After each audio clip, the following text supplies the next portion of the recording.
Assalamu alaikum ya talib. Bienvenue à toi, cher étudiant, chère étudiante, dans ce nouveau cours où nous allons tenter d'expliquer un très beau vers de poésie.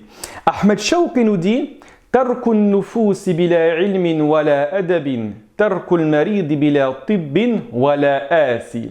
Dans ce vers de poésie, l'auteur Ahmed Shawqi nous parle de l'importance du savoir et de la littérature. Alors, avant d'expliquer les mots importants et également donner la traduction de ce vers, parlons rapidement de qui est Ahmed Shawqi. Ahmed Shawqi, comme vous pouvez le voir, est un sha'ir wa adibun misri. C'est-à-dire sha'ir, un poète, adib, un homme de lettres, un littéraire, misri, c'est-à-dire originaire de Misr, d'Égypte. Il est né en 1868 et mort en 1932 et l'un de ses surnoms est Amir al-Shu'ara, à savoir le prince, le chef des poètes.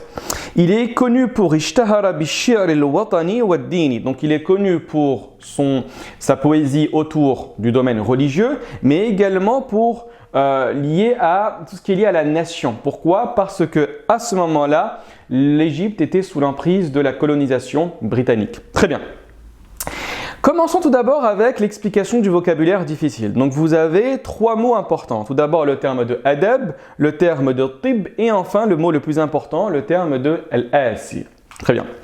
Le premier mot que nous allons voir est le terme de l'adab. L'adab fait référence à la littérature. On dit en arabe yudrasul adabu fil jami'a mathalan. Ce qui nous donnera en français, on étudie la littérature à l'université. Le deuxième mot est le terme de tib. Al-tib, d'où le mot at-tabib, fait référence à la médecine. At-tabib est le médecin, at-tib c'est la médecine. On va dire tadrusu ukhti at-tibba fil 'asimati mathalan. Donc ma sœur étudie la médecine à la capitale. Le dernier mot est le terme de l'asi avec le pluriel al-usat qui fait référence au tabib, donc au médecin. On va dire par exemple kharaja al-usatu min al-'iyadati ghadibina. Ce qui nous donne en français les médecins sont sortis énervés de la clinique. Très bien. Maintenant pour la traduction, on va dire Tarkun nufusi bila ilmin wala adabin, laisser les âmes sans savoir ni lettres.